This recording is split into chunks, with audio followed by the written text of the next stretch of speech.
So after we learn about discrete random variable, we will learn about the probability distribution.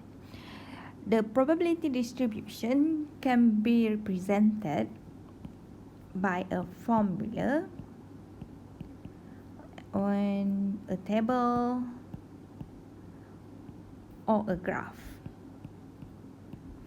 So probability distribution for discrete random variable is not that hard. It must following theorem 3.1, and then we have two important characteristic here. The first one, the lowest value of the probability of getting y is 0, and then the largest value is 1 for all y. So for any discrete probability distribution, when you total up the probability, the value should equals to 1. Okay, please take some time to read example 3.1. So a mail order computer business has 6 telephone lines. So let X denote the number of lines is used at a specified time. Suppose the probability mass function of X is given variable. So let's take a look here. This is capital X. Capital X is the random variable. So the random variable is the number of lines in use. And then small letter x here is the values. So the value can be either 0, 1, 2, 3, 4, 5 or 6. So this is obviously distinct values. So when it is distinct, it is a discrete random variable. So the probability for each value, if you can see there, when x equals to 0, the probability equals to k. When x equals to 1, the probability is 0.15. Until when the probability x equals to 6, the value of the probability is 0.04.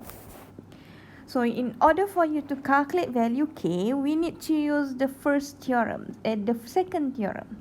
The second theorem states that when you total up all the probabilities, you're going to get 1. So let's do this together. So the theorem is the summation of probability y equals to 1.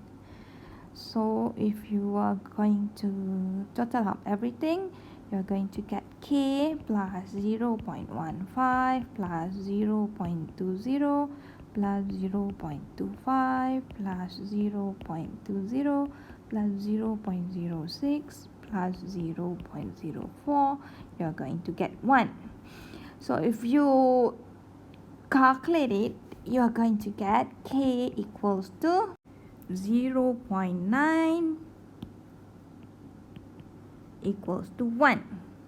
So k equals to 1 minus 0.90, which is 0.10. So this is your final answer. K equals to 0.10. Okay, so let's do the next exercise on this problem. So let's say you have 3 coins. When you have 3 coins and then you toss them, and then you define x is the number of h here, what is the probability of getting 2h? So this is quite simple. So the outcomes, so this is the first outcome of the first coin, this is the second outcome of the second coins, and then this is the third outcomes of the third coins. So this is quite simple. So the question is, what is the probability of getting 2h? So x equals to 2. The random variable x equals to 2. So actually you need to develop this table first, and then it is going to be a lot easier for you to calculate the value. So why is the probability 1 over 8? Why? So if you don't really know why the value is 1 over 8, I think you should draw 3 diagrams. So the first value, either H or T, and another H or T, H, T, H, T, H, T, H, T. And then for every branch, we already know this. The probability of going to get H or T is 1 over 2. This is also 1 over 2. So the next, also 1 over 2, 1 over 2, 1 over 2. So the probability of getting H is actually 1 over 2, 1 over 2, 1 over 2. 2 multiplied by 2 is 4, 4 multiplied by 2 is 8, so the probability is 1 over 8. So this is the same for the rest. So let's proceed to the question again. So what is the probability of getting 2H? So if you can see here, the first one is HHT, the next one HTH, and then the last one is THH. So there are 3 possible outcomes. So for this possible outcome, this is quite simple. You only have to calculate.